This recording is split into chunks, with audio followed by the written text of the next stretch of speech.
네, 안녕하세요. 황정민입니다. 반갑습니다. 네, 안녕하세요. 부탁드려요. 김수환입니다. 반갑습니다. 네, 저희 자리해서 이야기 이어가도록 하겠습니다. 오늘 저희 저희 대화는 한 50분 정도 진행이 될 것 같고요. 여러분들에게 뒤에 또 질문하는 시간 끝나고 난 다음에 이렇게 나가면서 하이파이브 회를 하는 그런 시간을 함께 갖도록 하겠습니다. 어제 보니까 729만 정도 됐고 이제 뭐 한 730만을 넘겼을 것 같은데요. 깐영화제부터 시작돼가지고 이렇게 길다면 길고 아니면 또 뜨겁다면 뜨거운 여름을 보내시고 오늘 또 관객들을 처음 만나시는 소감을 좀 먼저 듣고 이야기 이어가도록 하겠습니다. 일단 뭐 대단히 감사드리고요. 뭐 처음에 영화의 뭐 1편하고 톤 앤 매너가 너무 달라서 이게 당황하신 분들도 계시고 막 그러신데 저희는 뭐 어쨌건 최선을 다해서 저희의 목적 방향을 향해서 달려왔는데 이렇게 많은 관객분들께서 또 영화를 관람해 주셔서 대단히 감사드리고 무엇보다 오늘 이제 공식적인 GV 행사는 오늘이 마지막인데 이 자리를 황정민 선배님과 함께 할 수 있게 돼서 그리고 우리나라에서 배우 연구소를 가지고 계신 유일한 우리 백은하 기자님과 함께 또 진행하게 돼서 여러분들을 또 이렇게 마지막으로 만날 수 있다는 것에 대단히 감사드리고 반갑고 뭐 그렇습니다. 네, 감사합니다.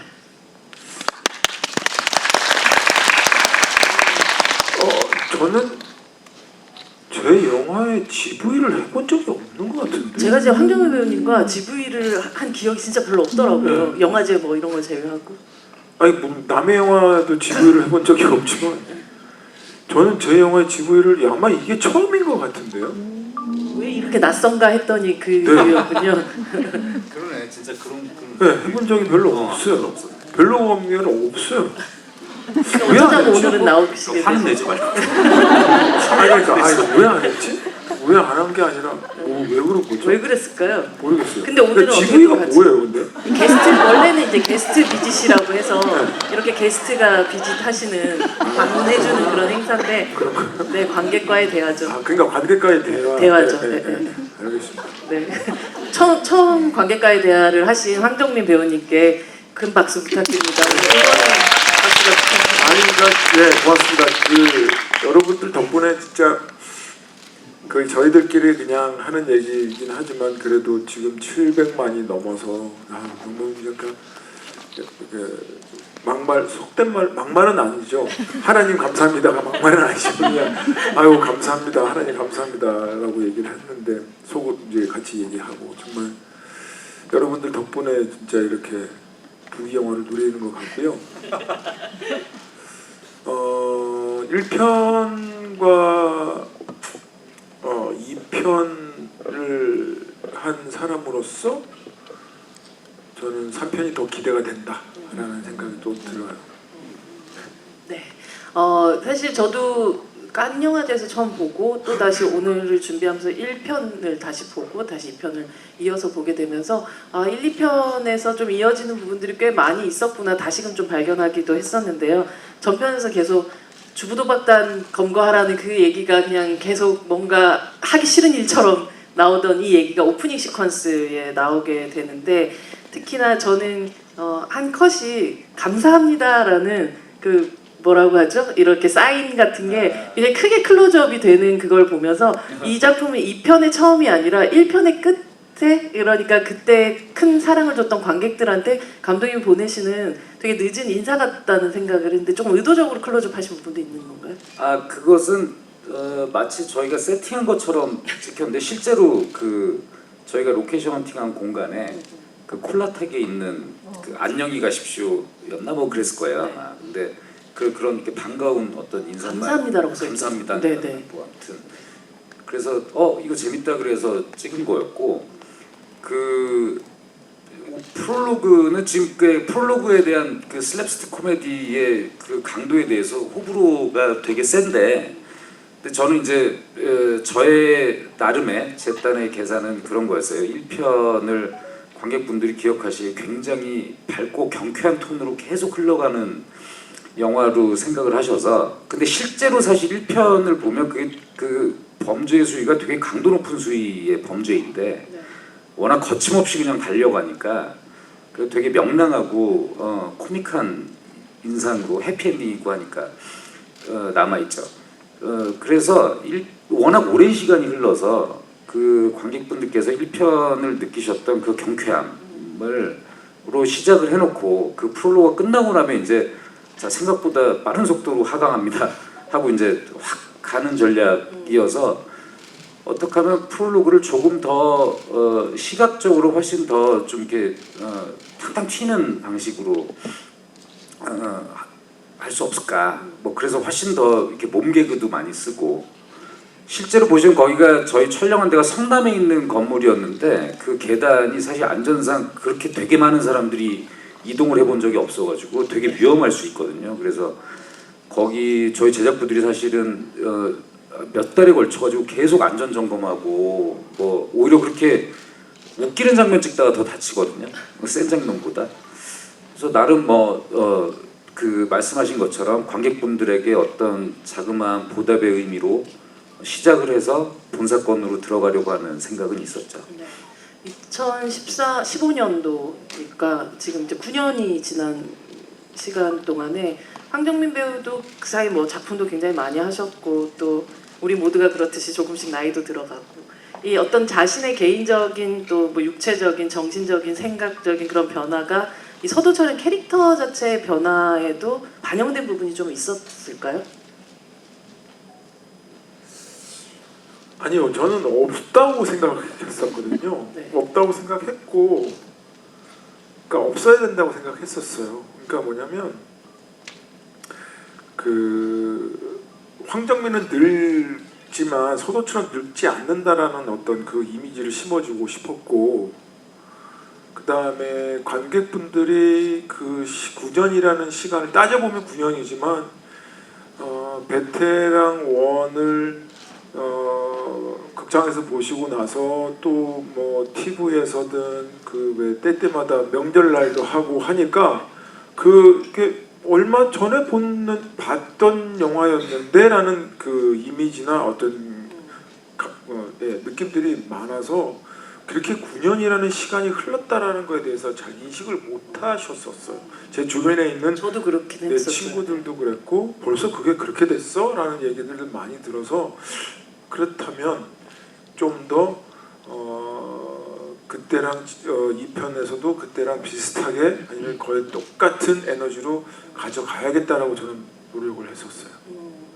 근데 뭐 이제 여기 마케팅 하시는 분들이 9년 전이든 뭐든 지금 뭐 이렇게 요즘이든 변한 게 없는 소도철 뭐 이렇게 해서 이제 마케팅을 하셨는데 잘못하신 것 같습니다. 뭐 큰 변화 이런 건 변함이 없어. 사람이. 큰 변화 별로 없는데 그냥 좀 뛰는 거 조금 더 힘들어 보인다 뭐 이런 정도 느낌이었던 것 같은데. 아니 거기는 진짜로 힘들었어요. 너무 추워서 힘들었어요. 네, 그때 힘들었고. 그 아무튼 그 감독님한테도 그랬어요. 3편은 내가 뛸 수 있을 때 그 많은 시간을 기다리지 말고 뭐 9년 동안 기다릴 이유 없다. 그냥 조금 짧은 시간 안에 해서 빨리 3편은 제가 했으면 좋겠습니다라고 말씀을 드렸습니다. 네, 여러분들도 아마 더 빠른 시간 안에 다음 이야기를 이어서 들을 수 있지 않을까 싶긴 하네요. 9년은 안 걸리겠죠. 최대한 4년 안에 만들도록 노력해보겠습니다. 오피셜입니다. 얼마 전에 또 정만식 배우 그리고 정혜인 배우, 황정민 배우의 이 서울의 봄 유니버스 캐스팅 뭐 이런 것들도 화제가 되기도 했었는데 또 장윤주 씨가 오프닝 시퀀스에 굉장히 큰 활약을 하시는데 현봉식 배우하고의 캐스팅이 또 보면 세자매와 뭐 몸값을 잇는 어떤 뭔가 이 두 배우의 인연까지도 고려한 방식의 캐스팅인데 감독님이 이제 이런 캐스팅을 하는 것조차도 굉장히 재미있게 그들의 인연까지도 고려해서 하신 건지 아니면 우연히도 했는데도 그렇게 된 건지 궁금하네요. 솔직히 말씀드리면 현봉식 배우는 제가 되게 좋아하는 배우여서 이 배우하고 한번 해보고 싶다. 왜냐면 그 배우는 그냥 딱 얼굴을 클로즈업 하는 순간 그냥 사연이 있잖아요. 그렇죠. 그래서 하고 싶다고 했는데 저는 그 생각을 못했다가 세자매하고 이 생각을 못했다가 하고 나니까 장윤주 배우가 너무 반가워하는 거예요. 그 캐스팅 보드 사진을 보면 어머 봉식이 이러면서 그래서 맞아 이 둘이 그렇게 인연이 있었지. 그리고 이제 저도 좀 영화를 좀 꽤 적지 않은 시간 동안 만들다 보니까 뭐 어떻게든 연결이 돼요. 뭐 이렇게 전자에서 막 만나고 했던 사연들이. 그러니까 저도 의외로 맞아 이런 사연으로 이렇게 될 수도 있겠구나라는 거 이제 우리끼리는 막 재밌어하고 하기도 하죠. 근데 현봉식 배우 같은 경우는 사실 계산하고 그렇게 된 캐스팅은 아니었어요. 하고 나서 알고 제가 좀 재밌어하는 케이스죠. 사실 그 장면을 보면서도 유승환 감독님의 어떤 이 시네마틱 유니버스 안에서 굉장히 또 다양한 방식의 인연들이 맺어지고 또 만나기도 하구나 그런 생각을 하면서 봤던 그런 캐스팅이었습니다. 1편에서 보면 막 승진이 왔네 노래를 항상 이렇게 대사에 음계를 붙여가지고 붙인 그 습관이 2편에도 이어지더라고요. 이런 어떤 사소하지만 좀 서도철의 어떤 습관이라든지 행동을 의도적으로 이음새를 가지고 뭐 만들어서 세팅한 부분들 같은 게 있으세요? 네, 있죠. 그러니까 어쨌든 그 1편의 그런 좋은 기억들 관객분들이 가지고 있는 그 서도철이라는 인물에 대한 캐릭터에 대한 그 양념 같은 거잖아요. 따지고 보면 그런 것들을 조금 더 일부러 착용한 거죠. 네, 그래서 서도철은 이런 인물입니다라는 거를 한 번 더 각인시켜 주는 거. 그래서 일부러 좀 꺼내서 그 서랍에서 꺼내서 쓰기도 하고 했어요. 또 어떤 서랍에서 어떤 것들을 조금 더 끄집어내셨던? 그러니까 그거 이제 나중에는 이제 그 좀 깊은 얘기인데 그거는 이제 뭐 그러니까 가족에 대한 얘기. 네네. 그 다음에 아들하고 아빠와 아들에 대한 얘기인데 그거는 이제 더 크게 보면 더 세계관이 더 큰 세계관을 보면 어른과 아이, 그러니까 기성 세대와 요즘 MZ 세대 친구들과의 어떤 그런 크게 볼 수 있는 건데 그런 것들 보면 이제 좀 더 그러니까 사과할 수 있는 기성 세대. 우리는 이제 그런 세대들을 바라보지 않았고 늘 우리는 원했는데 저가 어렸을 때 우리 아버지 세대한테도 사과를 받아보고 싶은 그런 그러니까 하여튼 그런 것들이 다 연결해서 그냥 관객들한테 조금은 그런 것들이 좀 짠하게 아니면은 이게 옳은 거지 맞아 이렇게 그래야 성장이라는 단어에서 아이도 성장하고 어른들도 성장하는 거니까 그러니까 이렇게 좋게 봐주시겠지라는 어떤 그게 더 깊은 것들이 뭔가 있죠. 세계관이. 그 고깃집 회식 장면에서 감독님 박선우의 거울샷에 대해서 인상 깊게 보신 분들이 굉장히 많이 있으실 것 같아요. 굉장히 힘 주어 찍으신 장면이기도 하고 그 장면에 대해서 조금 연출의 변을 좀 들어볼 수 있을까요?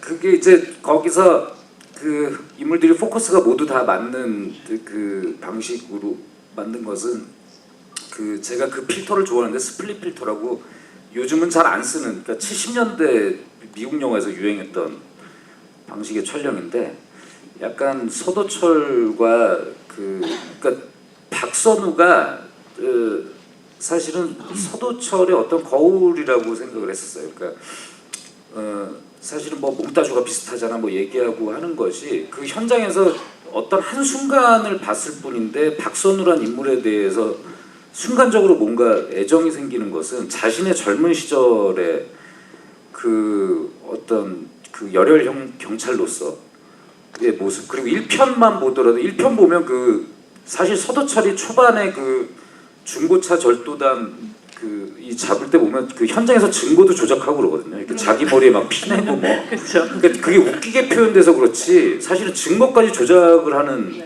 경찰이었단 말이에요. 그러니까 어쨌건 이 사람은 자신의 어떤 단면을 보여주는 거울이기도 하고 터널 같은 데서 보면 막 이렇게 그림자가 막 보이는 것이 어떻게 보면 서도철의 그림자일 수도 있겠다라는 생각을 해서 그래서 같은 면에서 이렇게 그 정상적으로 이렇게 액션 리액션을 이렇게 나눠가지고 찍는 방식이 아니라 한 프레임 안에서 모두가 보여주는. 포커스가 맞는 방식으로 연출을 하려고 했죠. 근데 그게 이제 현장에서 요즘에 너무 안 쓰는 테크닉이니까 현장에서도 좀 막 이상하지 않을까 막 사람들이 이제 그렇게 생각하는 사람들도 있었고, 근데 이제 대부분 뭐 요새 안 보던 거니까 또 뭐 신선하지 않을까 뭐 이러고 만들게 됐죠. 사실 뭐 복제폰이라는 표현을 쓸 수도 있는데 쌍둥이폰이라는 표현을 쓴다거나 그 이후에 두 사람의 눈을 클로즈업한 것이 이렇게 교차적으로 이어진다거나 끊임없이 두 인물을 같은 선상에 놓고 한번 보게끔 만드는 그런 의도의 연출들을 계속 하셨던 것 같아요. 그렇죠. 근데 이제 복제폰 쌍둥이폰 표현은 사실은 좀 그런 의도라기보다는 그건 아마 황 선배의 의견이었던 것 같은데, 이게 관객들이 들을 때 복제폰이라고 전달을 하게 되면 이게 전달이 안 될 수 있으니 오히려 조금 더 친절하게 풀어서 설명하는 것이 낫지 않을까라고 해서 아마 그게 이제 복제폰 쌍둥이폰이란 표현으로 바꿨던 것이 솔직한 의도고, 그 프레임 안에서 그렇게 서로 뭔가 이렇게 그 극단적인 클로즈업으로 배치하면서 프레임 안에서 뭔가 이렇게 힘의 균형이 막 이 바뀌고 하는 것 같은 느낌을, 그러니까 초반부 식당에서 회식할 때는 서도철의 얼굴이 화면 왼쪽에 훨씬 크게 잡히는데 네. 터널에 가면은 그 위치에 그 박선우의 얼굴이 훨씬 크게 잡히고 그쵸. 작게 보이죠. 뭐 이제 그런 식의 그 권력이 막 바뀌고 하는 것들을 제 딴에는 그렇게 계산을 하면서 만들었죠.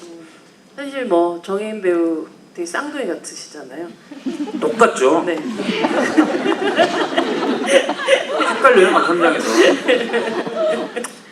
그렇다 칩시다. 몽타주가 닮았잖아 뭐 이런 표현도 사실은 나오기도 하고, 실제적으로 성격 그 안에서의 그 과거의 정말 서도철 같은, 흔히 여기서 뭐 사람 때리고 싶어서 형사된 놈이라고 막 얘기하는 그런 어떤 이제 물불 가리지 않았던 어떤 부분들을 되게 비슷한 부분이 있기도 했었던 되게 과거의 서도철 같은 사람이 바로 박선우라고 볼 수가 있는데, 진짜 현장에서 정혜인 배우하고 함께 작업을 하시면서 이런 점은 나하고 뭐 외모뿐 아니라 모든 것이 좀 닮았네라고 생각했던 어떤 순간 같은 게 있으세요? 정혜인이란 배우와 황정민이라는 배우.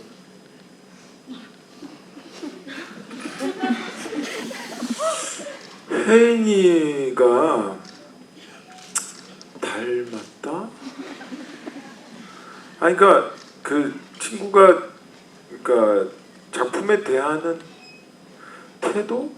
그건 뭐 어쩔 수 없이, 아니 당연히 열심히 하는 거야. 뭐 다 누구나 하는 거니까. 그냥 그거보단 그러니까 조금 책임감이 되게 강한 친구예요. 장남이어서 그런가 봐요. 그러니까 자기 스스로가 조금 그 마이너스가 되더라도 주변 사람들을 위해서는 자기께 마이너스 되더라도 책임감 때문에 하는 게 분명히 있어요. 그러니까 그런 것들 보면 저도 장남이라서 그런지 몰라도 그러니까 그런 그러니까 그런 것들이 조금 비슷한 것 같고, 또 하나는 체력이 좋아요. 저는 저 나름대로 체력이 되게 좋다고 생각하거든요. 지금은 아니지만, 근데 체력이 되게 좋아요. 애가 통뼈야. 통뼈. 네. 네. 만져보실래요? 아무튼 그러니까 둘이 싸우면 제가 아파요. 원래 저는 잘 안 아프거든요. 근데 뼈가 딱딱해요. 또 하나는 억지로 맞추려니까 힘들어 죽겠네. 하나 더 맞춰보시죠. 네, 그러니까 뼈가 안 딱딱하면 죽어. 물렁물렁한 사람도 있어요. 그 다음에 그러니까 눈이 깊어요. 맑아요. 맑으시네요. 되게 깊고. 방금 비웃은 사람 누구예요? 다 찾아내실 수도 있어요. 그러니까 혜인이가 눈이 맑다니까요. 제가 맑다는 게 아니라 네, 깊어요. 그래서 그 친구가 나이가 먹어서 제 나이가 됐을 때 어떤 배우로 성장해 있을지가 되게 궁금해져요. 아마 되게 훌륭한 배우로 되게 성장해 있지 않을까 싶어요. 이번 작품에서 정말 확실히 정혜인이라는 배우의 어떤 새로운 사용법 같은 걸 우리에게 보여주셨던 것 같다는 생각도 들었었고, 물론 뭐 DP나 뭐 이런 작품을 통해서도 이미 저 배우에게서 정말 엄마 친구 아들 같은 느낌만 있는 건 아니구나라는 생각을 하긴 했었는데, 근데 그 친구가 일부러 조금 그러니까 의도적인 게 아닌데 주로 관객분들이 자꾸 그렇게 그 면을 바라봐 주시니까 네. 자꾸 아닌 거를 자기가 스스로 하려고 하는 것도 없잖아 있었어요. 있었던 것 같아요. 근데 또 그걸 또 잘하니까 또 심지어 그렇게, 그러나 우리는 또 그의 또 다른 면을 또 만날 수 있는 영화 베테랑 2였던 것 같고, 사실 뭐 말씀하실 때 저도 좀 느끼지만 황정민 배우와 정혜인 배우 두 사람 다 별로 형용사나 수식어가 별로 없는 스타일의 사람들이라는 생각을, 연기에 있어서도 뭔가 삶에 있어서도 뭔가를 꾸미는 부분이 별로 없기 때문에 그 스트레이트한 어떤 힘들 같은 것들이 꽤 쌍둥이처럼 닮았구나라고 저는 생각을 하면서 봤던 것 같습니다. 아까 뭐 그 남산에서 뼈 얘기도 했었지만, 정말 저는 명동에 이어서 이 남산이라는, 우리 모두가 가봤고 거긴 정말 복잡하다는 걸 알고 있는 이런 공간을 다시 선택을 해서 거기서 이렇게 몹신을 찍어내는 감독님을 보면서 정말 아주 아름답게 어딘가로 가셨구나라는 생각을 하긴 했었거든요. 아니 근데 실제로 남산 가보시면 지금 아마 사람이 아무도 없을 거예요. 거기 그 제가 원래는 제가 그 장면을 제가 겨울에 한강 주변을 이렇게 강변북로나 올림픽대로를 다닐 때마다 그 2월 달쯤 됐을 때 한강이 꽝꽝 얼었을 때 그 한강을 횡단하는 장면을 꼭 찍고 싶었었거든요. 얼음 위를. 그래서 제가 처음은 설정이 한강에서 접선을 시작해서 주차장에 접선을 시작해서 막 해서 한강을 횡단하는 거였어요. 그래서 진짜 미쳤구나. 제가 그 말하지 모든 못했- 사람들이. 네. 근데 서울시에서 협조가 안 돼. 그 위험하다고. 그리고 이제 한강 수위가 이게 한강의 얼음 두께가 해마다 이게 뭐 이렇게 추울 때는 많이 얼지만 또 이게 위험할 수가 있어서 그래갖고 근데 이제 그 동선을 짜기도 한강이라는 데가 그냥 뻥하다가 조금 뭔가 구조물도 있고 또 뻥하다가 모여있고 해가지고 그런 파크로로 뭔가 액션을 하기도 뭔가 동선을 짜기가 너무 어렵고 그래서 너무너무 고민을 하다가 제가 우연히 이제 제 가족들하고 남산에 가서 그러니까 남산에서 뭐 이렇게 남산을 갈 일이 있었는데 이제 거기서 케이블카 타고 뭐 이렇게 있다가 거기 이제 그 계단을 구르는 그 지점에서 거기 막 그 나무 타고 하는 데가 그 옆에 식당하고 카페가 있는 데였거든요. 네. 그 거기서 차를 마시다가 여기에서 떼굴떼굴 그러면 되게 아프겠다 생각이 들면서 그럼 여기에서 부르려면 어디서부터 시작을 해야 되지? 그리고 이제 제가 역으로 이제 올라가서 이렇게 가서 열쇠들이 이렇게 있고 여기서 이렇게 뛰고 이렇게 돼 있는데 하다가 광장까지를 간 거예요. 그래서 저희 이제 제작진들한테 이 광장을 크리스마스 기간에 축제하는 분위기로 만들고 그래서 뭐 푸드 트럭이니 뭐니를 이제 다 세팅을 하고 거기에 이제 한 뭐 많게는 400명이 온 날도 있고 뭐 150명, 200명씩 이제 추운데 보조 출연자분들이 오셔가지고 그 분위기를 이제 다 만들어내서 그렇게 만든 거죠. 그래서 지금 아마 그 영화를 보고 남산을 그 분위기를 즐기시러 가시는 분들이라면 사기당하시는 겁니다.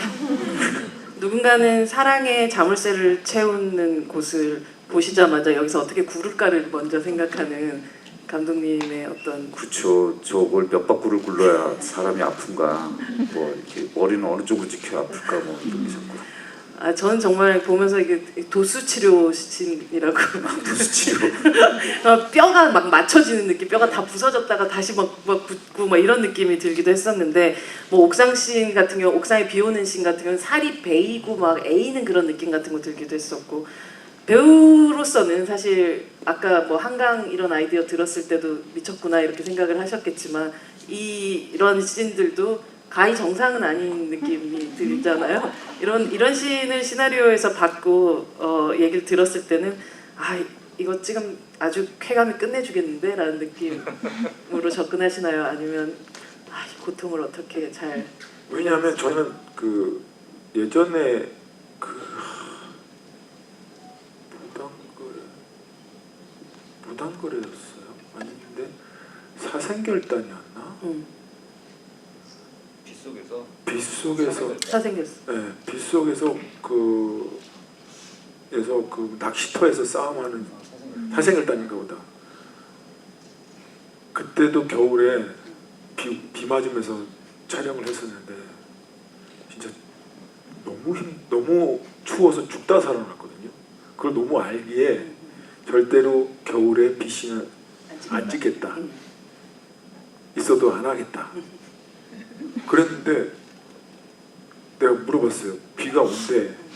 근데 물이 차여져 이렇게 수영장처럼 물이 차여져 있을지도 몰랐죠. 계속 그래서 얘기를 한 거야. 눈 오는 걸로 바꾸자. 겨울에 눈이 와야지 비가 왜 오냐. 그리고 비신을 만들려면 장비들이 되게 많은 장비들이 필요해요. 그렇죠. 억지로 비를 만드는 거니까. 근데 거기에 날씨가 추우니까 비 만드는 그게 얼어서 얼면은 비가 그러니까 물이 막혀서 다시 또 그걸 기계를 내려서 토시로 토시로 먹혀서 그 제반 사항들이 너무 복잡해요. 하지 말자. 눈으로 하자. 눈은 쉬워요. 선풍기만 강풍기만 있으면 이렇게 하면 잘 몰라요.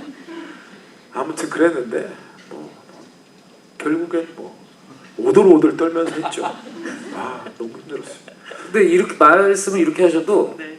현장에서 이렇게 비를 뿌리고 그러면 그 성격이 급해가지고 제일 먼저 나가가지고 비를 맞고 있으니까 후배들이 아무 찍소리도 못하고 이렇게 따라와서 뭐 욕하고 막 그래도 이렇게 나가서 먼저 비를 맞고 있어. 그러면 이제 나가니까 연결병이라고 연결병. 그거 뭐 하고 나서 또 뭐 자기 컷 아닌데도 뭐 이렇게 슉 간다고 그러면 막 나갔다가 맞으면 뭐 아니라고 얘기를 해줘야지 그러고 막 이러고 그래요. 그러니까 말씀은 이렇게 하셔도 워낙 또 제가 이렇게 하면서 막 고생을 많이 시킨 타입이니까 막 군함도 할 때 막 극단적으로 막 살 빼고 뭐 막 베테랑 할 때 막 어디 찍히고 막 부당거래 할 때는 막 정신적으로 괴롭히고 막 뭐 이랬으니까 그러니까 그게 되게 고맙죠. 왜냐면은 어쨌건 제일 맏형이 딱 선봉해서 있어주니까 이건 배우들뿐만이 아니라 스태프들한테도 이걸 확 분위기를 좀 이렇게 집중시켜 줘서 그래서 뭐 다음에는 안 뿌릴게요. 그럴 것 같진 않네요. 감독님을 봤었을 때는 그냥 마음과 몸의 준비를 계속 하고 계시면 되지 않을까 싶습니다. 근데 약간 그런 극단적인 촬영을 앞두고 혹은 그 안으로 들어가면 살짝의 하이 같은 게 오는 게 있나요? 쾌감 같은 게? 그러니까 쾌감이라기보단 일단 분명히 그런 식으로 찍히면 되게 멋지게 잘 찍힐 거라는 건 이미 알고 있죠. 그냥 알고 있는 거고 여기서 사고 없이 잘 끝나기만을 바라는 거고 그런 거죠. 결국은 굉장히 인상적인 두 번의 시퀀스가 만들어졌었던 거는 확실한 것 같아요. 저도 계속 깐네에서 보고 나가지고도 베테랑 2 하면 머릿속으로 떠오르는 두 장면이 딱 그 장면이었기 때문에 아마 배우들의 이제 뼈를 갈고 사실 정말 온몸이 다 얼어붙을 것 같은 그 촬영이 보람 있는 촬영으로 마무리가 됐던 것 같습니다. 마약불 시퀀스에 대해서도 조금 여쭤보고 싶은데요. 이게 저는 여기 시작하면 조덕배 씨의 나의 옛날 이야기가 흘러나오는데 노래 가사를 들어보면 꽤나 지났던 사랑에 대한 어떤 아픔 같은 걸 얘기하는데 사실 여기에서 애인을 잃고 망가진 민가훈의 러브 스토리를 생각하시면서 넣으신 그건가요? 그게 대본에는 없었다가 그게 인천에 있는 한 이제 재래시장에서 촬영을 했는데 세트가 아니군요. 네. 왜냐면은 그런 막 미로 같은 구조가 나오는 데를 전체를 세트를 만들 수가 없어서 이제 그런 데를 찾은 거예요. 근데 거기가 굉장히 오래된 곳이라 화장실을 가려면 이제 그 건물 전체에서 쓰는 그 유료 공용 화장실이 있는데 왜 이렇게 100원씩 내고 쓰는 화장실 있잖아요. 옛날 터미널 같은 데 있는. 근데 그러니까 물론 우리가 이제 섭외를 해가지고 이렇게 저희가 갈 때마다 돈을 내고 쓴 건 아니었고 근데 화장실 가려면 좀 이제 한참 뭐 현장에서 나와서 이렇게 걸어서 올라가고 해야 되는데 새벽에 밤 장면이니까 야식을 먹고 나서 아주 늦은 시간에 아무도 없을 때 제가 혼자 화장실 가는데 거기 그 관리 사무소에서 라디오를 항상 틀어놓으세요. 근데 제가 화장실 딱 갔는데 그 노래가 딱 나오는 거예요. 아 진짜로요? 네, 근데 그 화장실에 막 그 너무 썩은 분위기와 그 음악과 이런 것이 막 저를 너무 흔들었어요. 그래서 그 화장실을 나오는 내내 건물 내내 그 음악이 계속 뒤에 남아 있는데 그 와서 우리 현장 편집 기사님한테 빨리 그 조독배의 이 노래를 찾아가지고 한번 얹어보자고. 근데 얹었는데 이제 그러니까 저는 그런 음악과 그 화면이 약간 그 묘한 부조화를 이루는 걸 좀 좋아하는데 제 취향상 그러니까 너무 서정적인 음악이 흐르면서 막 그런 이렇게 피폐한 인간들이 모이고 하니까 그게 좀 그냥 뭐라고 이유는 설명할 수 없지만 제 마음을 사로잡았어요. 이 장면은 이렇게 과격한 장면에 이 음악이 들어간다라면 뭔가 굉장히 정서적으로 되게 좀 독특한 효과를 얻을 수 있을 것이다. 라고 해서 그렇게 얻어진 장면이었어요. 정말 현장에서 길어 올린 그런 아이디어였던 셈이네요. 네. 네. 아 저희가 이제 관객 질문을 받아야 되는 시간이 왔다고 제가 금방 문자를 받았는데요. 네. 여러분 질문해 주시면 이미 지금 써 있군요. G13에 계신 분에게로 마이크가 가도록 하겠습니다. 네. 마이크 이미 가 있나요? G13 손을 들어 주십시오. 저 가운데 아, 네, 여기신군요. 네. 어휴, 바쁘시네요. 네, 여기입니다. 마이크 가도록 하겠습니다. 네.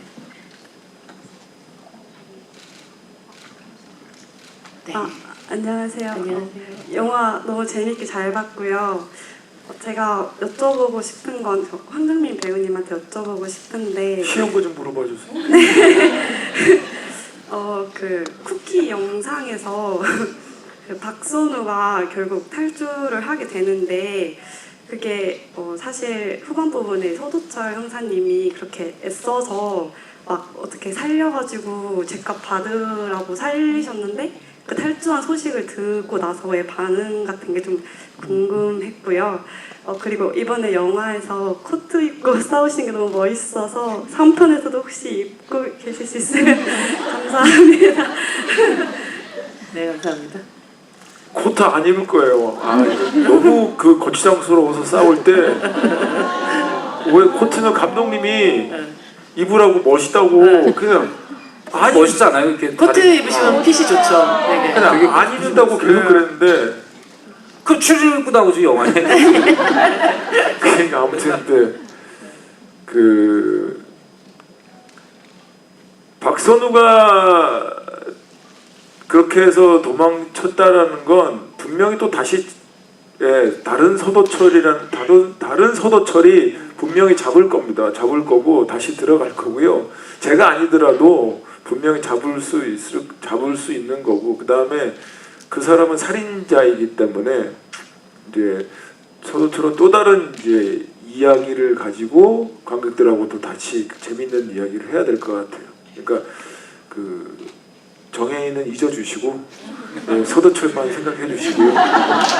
또 하나는 서도철이 그렇게 생각이 안 나신다면 제가 꼭 코트를 입고 나오겠습니다. 네, 감사합니다. F15번 손 들어주시죠.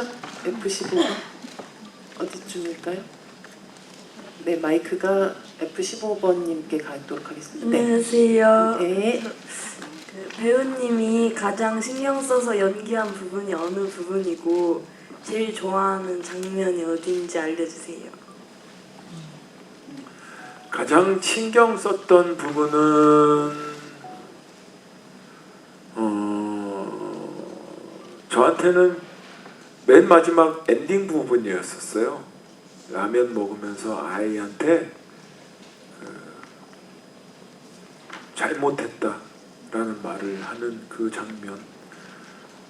그 장면이 그냥 뭐 이렇게 모르겠어요. 아무튼 저한테는 되게 중요한 장면이었고 그 다음에 이 얘기가 소도철의 인생과 그 다음에 이 베테랑의 어쨌든 주제 의식과도 같은 씬이었기 때문에 저한테는 되게 중요한 씬이었고 그 다음에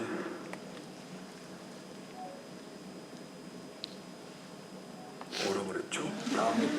마음에 드는 장면이요. 마음에 드는 장면 딱히 없는데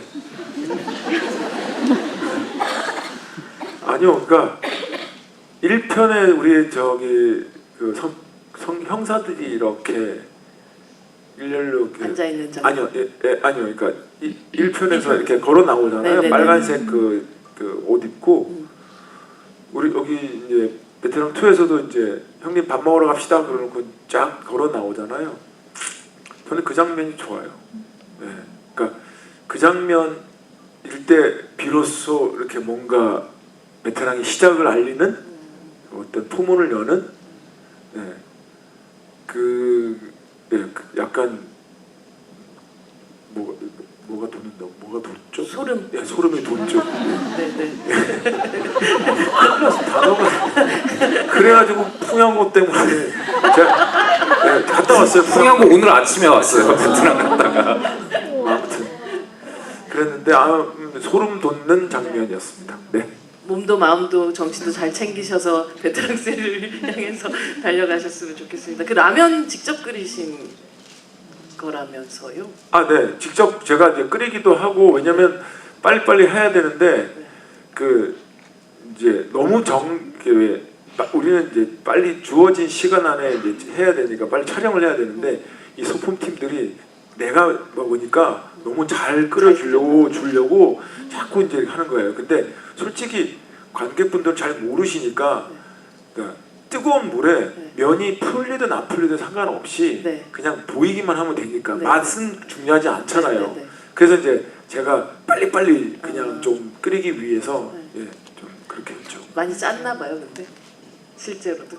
아니 짠 게 아니고요. 그냥 맹물에 뜨거운 물에다가 면만 삶아놓고 넣어서 그냥 라면처럼 먹는 거예요. 그러니까 뭐 사실은 요리라고 할 수 없는 어떤 연기를 위한 그런 소품을 만드셨던 셈이네요.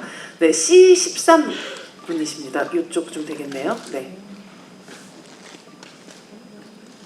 저는 유승환 감독님한테 질문 드리고 싶은데요. 그 이제 액션 씬을 보면은 유독 뭔가 CG가 안 들어간 것 같고 뭔가 되게 아날로그로 하신 느낌이 되게 많이 들거든요. 그래서 그거에 대한 뭐 강도님의 철학 같은 게 있으신지 의도가 있으신지 궁금하고 그래서 3편에서도 어떤 그런 CG를 최대한 배제하고 작업을 하실 생각이신지 궁금합니다. 거창하게 무슨 철학이 있어서 그런 건 아니고요. 그냥 블루매트에서 연출하는 걸 잘 못해요. 그러니까 이걸 다 상상하면서 어떻게 그러니까 이게 아주 그런 쪽으로 되게 연구 많이 하시고 공부 많이 하신 감독님들은 이렇게 뭐 어느 정도 각도에 뭐가 있다 막 이런 설명들이 되는데 저는 뭐가 다 있어야 돼요 현장에. 그래서 실제로 그 그린 매트에서 찍는 거를 너무 안 좋아해서 세트에서 촬영하면 요즘은 대부분 이렇게 블루 매트 해놓고서는 거기를 이제 그 배경을 합성을 하는데 저는 그냥 옛날처럼 우리가 홀이라고 하는 호리전트라고 하는 그 사진을 출력해가지고 그냥 대놓고 밀수 때부터 그 옛날에 하던 방식으로 했거든요. 근데 그 눈에 보여야 그 배우분들도 심리적으로 조금 더 진짜 같은 상황에서 하게 되고 제가 일단 그 상황을 만들 때 그러니까 조금 더 약간 진짜의 상황에 근접해서 할 수가 있으니까. 근데 CG팀들이 들으면은 서운할 수도 있는데 그 CG가 안 들어오는 것 같지만 다 또 CGI의 도움을 다 조금씩 디테일하게 받아야 돼요. 요즘 특히 현대 영화들은 가면 갈수록 뭐 이렇게 화면 안에서 걸리는 요소들이 너무 많아져가지고 뭐 안전장치부터 시작을 해서 근데 이제 가급적이면 좀 라이브하게 만드려고 노력을 하죠. 그게 좀 더 진짜 같고. 황정민 배우도 감독님하고 어떻게 보면 비슷한 생각을 하고 계신가요? 아니요. 아, 적극적인 CG가 필요합니다. 덜 움직이면서 많이 움직인 것처럼 보이는. 네. 치네요. 네. 배우님의 생각은 그렇다고 합니다. 네. G5번입니다. G5번. 네, 저쪽에 가겠습니다. 네. 저는 감독님께 질문 드리고 싶은데요. 그 안전가옥에서 서도철이랑 박선우가 나올 때 서도철이 그냥 해치가 전석우 죽였어야 됐나 이렇게 얘기를 하고 둘이 같이 계단을 내려오는데 그런 하강의 이미지가 둘이 뭔가 그런 선 넘는 발언 이후에 같이 뭔가 아래로 추락하는 그런 느낌을 연출을 의도하신 건지 그게 궁금합니다. 아, 이 얘기를 진짜 들었으면 내가 써먹는 건데 유튜브에 의도했었다고. 감사합니다. 집으로 가는 길이니까 옥상으로 갈 수는 없잖아요. 그러니까 계단으로 내려오는 건데 제가 이제 가급적 거기가 분당에 있는 세발연수원 건물인데 그러니까 엘리베이터 타고 그러니까 엘리베이터가 없어요 그 건물에. 그리고 이제 공무원들이 사용하는 경찰연수원 같은 느낌을 내려고 했던 건데 마침 그러니까 가급적이면 계단 내려오는 걸 조금이라도 다르게 찍는 방법이 뭐가 없을까 하다가 이제 창밖으로 딱 그만큼이 보여서 실제로 이제 카메라는 일정한 속도로 내려오고 배우들이 그 카메라가 내려오는 속도에 맞춰가지고 안 보일 때 후딱 내려와야 다음 창에 보이거든요. 그래서 막 10개 오다가 후딱 뛰어가지고 또 창에 보이고 뭐 그리고 그 다음 차로 넘어갈 때 이 백밀러에 비치는 이미지하고 창의 이미지를 연결시키기가 좋아서 그래서 이제 동선을 그렇게 잡았던 건데 지금 말씀하신 것처럼 그 두 사람의 어떤 하강하는 느낌이 지옥 속으로 들어가는 거라고 하셨나요? 그거 좋네요. 앞으로 그렇게 말씀해 주세요. 다음에 뭐 해외 영화제에서 뭔가 한 10년 후에 GV 하실 때 꼭 그렇게 그냥 대답을 하시면 기억이 날지 모르겠지만 박성은 근데 왜 안전벨트를 안 한 걸까요? 자살을 선택한 거죠. 왜냐면 그 자신이 계산했던 것들과 뭐가 조금씩 다 어긋난 것이 일단 박선우가 서도철을 이 정도까지 궁지에 몰아넣으면 자기가 통제할 수 있을 거라고 생각했는데 서도철이 아들이 아니라 현장에 있는 투이를 구하려고 이 선택을 하는 순간부터 어긋난 거고 그 다음에 이 팀원들은 그냥 엑스트라로 생각을 했는데 이 사람들의 그 연결되어 있는 끈끈함이 자기 예상 밖의 범위로 가서 그 도철의 아들을 구해내잖아요. 그러니까 자기는 세상이 그러니까 더 이상 희망이 없다라고 생각을 했었던 사람인데 그러니까 사실 그래서 투이를 위협한 거는 투이가 죄가 없는 것임에도 불구하고 투이를 그렇게 가지고 상황을 만들어낸 건 결국에 박선우가 노린 건 이 대중들의 혼란이거든요. 그러니까 그냥 사법 체계를 이런 식으로 복수를 해줘가지고 쾌감을 얻는다고 하지만 너희들이 지금 이거에 열광하는 것 자체가 자기가 볼 때는 이것 자체가 너무나 비정상적인 거기 때문에 그러니까 자기가 자만심이 아주 그게 달았던 인물이 그 모든 게 무너져 버리니까 그래서 자기가 어떻게 할 수 있는 방법이 없으니까 저는 자살을 선택한 거라고 봐요. 근데 근데 또 그걸 또 열심히 살려냈어. 네. 죽일 걸. 그래서 저 그만 소름 돋아. 그러니까 이런 사람이 반성하고 이제 서도철 그래서 뭐 아까 그 질문에 좀 나오셨던 거에 말씀드리자면 지금 이제 쿠키에는 해치가 탈출을 했다라고 나오는데 해치가 스스로 탈출을 한 것이 아니라 사실은 탈출을 당한 거예요. 그래서 해치에 관련된 스토리는 지금 스토리를 짜놓은 것이 있는데 1편에 아주 중요하게 등장했었던 인물이 해치를 탈옥시킨 겁니다. 그래서 해치의 스토리는 그렇게 이어지고 베테랑 3편의 이야기는 지금 현재까지 우리가 지금 생각하고 있는 건 서도철이 너무 고생을 해가지고 이제 막 온몸에 다 병이 걸려서 정형외과 이제 도수 치료 받고 뭐 이러다가 자기 도수 치료해주던 사람과 연관된 어떤 범죄를 이렇게 하다가 지금 이제 조금 더 아마도 여러분들이 그러니까 1편에 좀 더 가까운 좀 이렇게 그런 톤 앤 매너에 가까운 리듬감도 그렇고. 네, 그런 모습으로 아마 돌아오게 되지 않을까 싶어요. 네. 와, 흥미롭네요. 1편에 누가 그렇게 중요한 인물이었는데 다시 머릿속을 막 돌리고 있었던 상황이었는데 다시 한번 봐야 되겠습니다. F20번 분이 마지막 질문자로 선정이 되었습니다. 네. 안녕하세요. 저는 그렇게 막 똑똑하고 무게감 있는 질문은 아니고요. 서도철 캐릭터가 제일 좋아하는 라면이 궁금. 서도철은 어떤 라면을 제일 좋아할까요? 그날 끓였던 라면은 뭐였죠? 그날 신라면이었던 것 같은데 서도철이 끓이는 라면은 무슨 라면이 아니라 집에 있는 라면이에요. 그냥 집에 없으면 라면 그냥 편한 이것저것 가리지 않고 그냥 집에 누가 먹지만 않으면 있는 라면이면 되는데 제가 볼 때 그것은 황정민이 좋아하는 라면이고요. 서도철이 좋아하는 라면은 협찬받은 라면입니다. 아 그래요? 그래서 농심에서 협찬을 받았기 때문에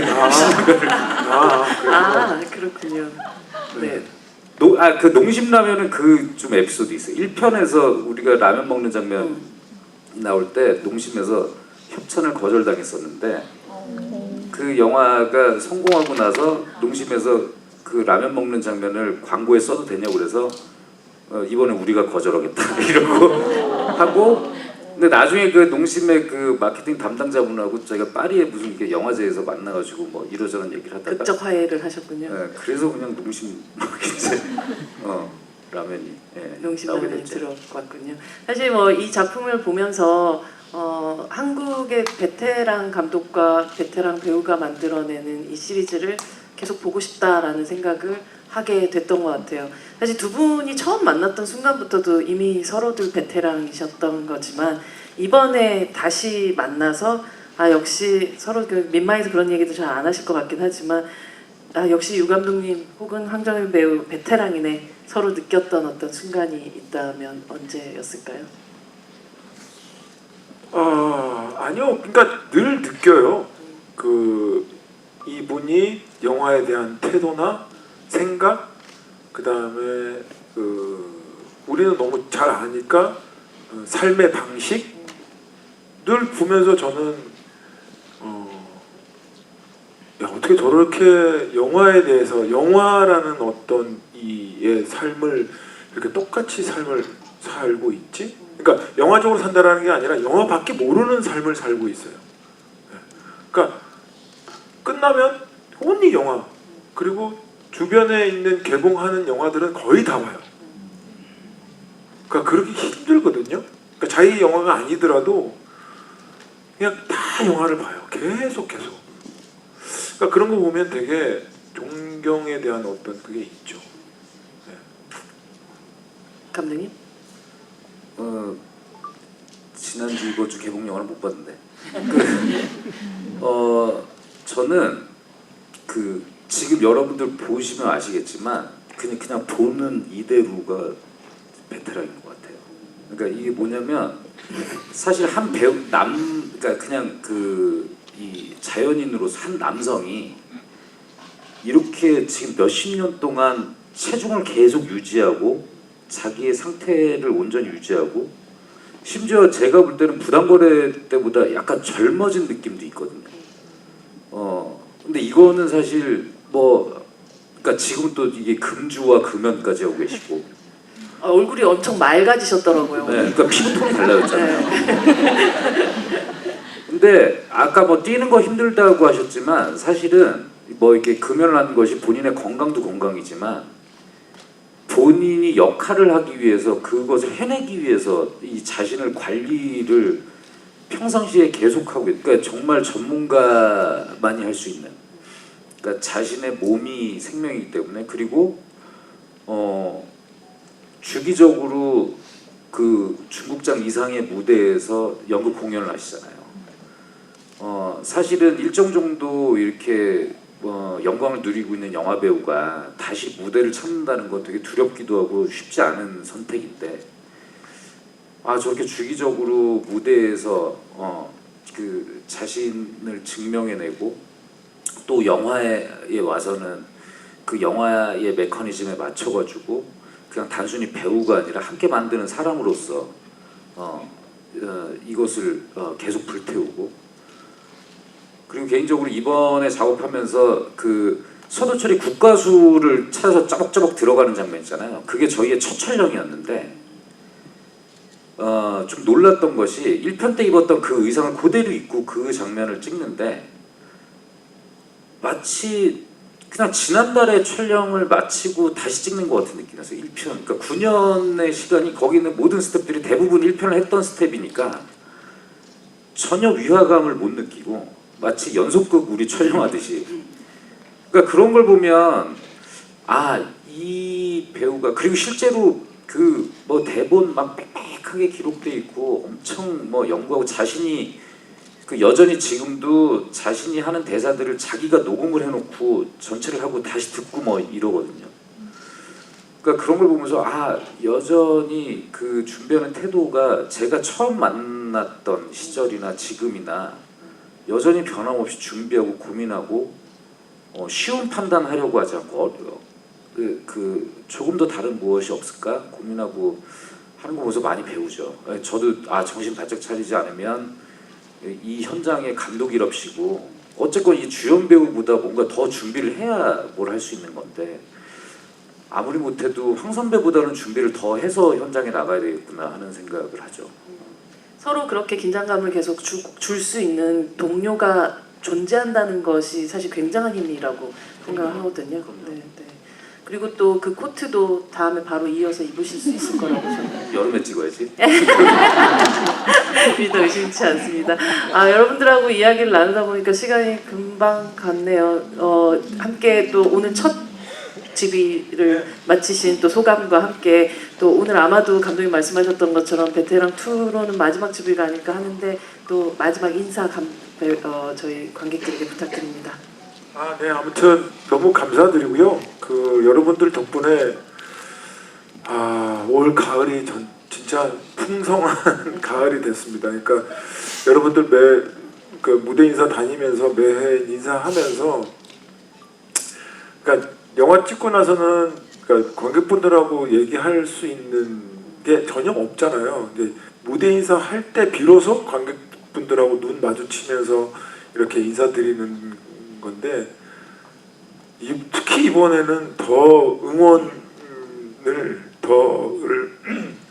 덕을 많이 봤던 것 같아요. 그러니까 아마 한국 영화 자체가 조금 힘을 못 쓰고 좀 비실비실 되니까 더 베테랑이 또 딱 나오니까 더 힘을 주시려고 더 저희들한테 응원을 하신 것 같은데, 그러니까 그거 충분히 그 마음 너무 잘 알고 있고요. 그리고 또 더 좋은 한국 영화로 더 베테랑 3로 해서 그 굳건히 한국 영화는 정말 역시 한국 영화지라고 여러분들이 어디 나가서 얘기할 수 있게끔 더 잘 열심히 하겠습니다. 걱정하지 마십시오. 네, 여러분 큰 박수 부탁드립니다. 저는 조금만 시간을 쓸게요. 제가 2편을 만들 때 9년이라는 시간이 걸린 게, 사실 그 황 선배님이 옆에서 제발 좀 2편 먼저 하고 딴 거 하자 막 그러셨었는데, 저 개인적으로 너무너무 좀 무섭고 고민이 많이 됐었어요. 1편이 사실 굉장히 가볍게 출발했던 프로젝트였고 그렇게 큰 성공을 예상하지 못했던 영화인데 너무 큰 성공을 거두고 나서 그 이후에 무슨 어떤 사회에서 무슨 사건이 벌어지면 베테랑의 어떤 장면이나 대사들이 소환돼서 막 사회적 현상이 되고 하는 것들이 이 영화를 만든 사람으로서 되게 큰 부채의식을 막 가져다 주기 시작을 했어요. 그러니까 적당한 성공을 거뒀으면 오히려 수월했을 텐데, 그래서 그 개인적으로 너무너무 막 부담이 많이 됐었고, 사실은 황 선배님도 이렇게 톤앤매너를 확 바꿔가지고 가는 것에 대해서 우려를 되게 했었어요. 근데 저는 영화를 만든 사람으로서 어쨌건 이 안에서 제가 가지고 있는 부채감과 저 개인적으로 가지고 있는 문제들을 좀 해결을 해야 뭐 다음 그 행보로 갈 수 있을 것 같더라고요. 근데 이번에 어쨌건 제가 가지고 있는 고민들에 대해서 한번 쫙 풀었고, 다행히 관객분들께서 또 적잖게 해주셨죠. 네. 응원을 해주셨고, 네. 그래서 이게 제가 부담이 너무 많이 이제 사라져서 다음 영화는 1편 때처럼 가벼운 마음으로 할 수 있을 것 같아요. 그래서 제가 아까 9년이라는 시간이 안 걸릴 거란 말씀을 드릴 수 있었고 그리고 지금 열심히 지금 소재와 각본의 방향을 지금 잡아서 지금 열심히 노력하고 있으니까 3편 만들면 더 재밌게 좋은 영화로 만들어서 돌아오겠습니다.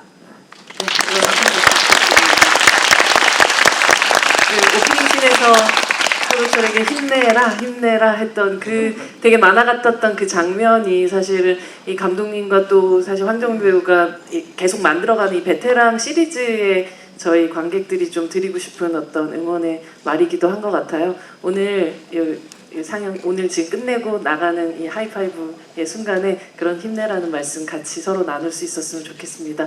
오늘 함께 자리해 주신 여러분들 너무 늦은 시까지 함께 해주시면 너무 감사드리고요. 유상아님, 홍정민 배우님께도 큰 박수 부탁드립니다. 감사합니다.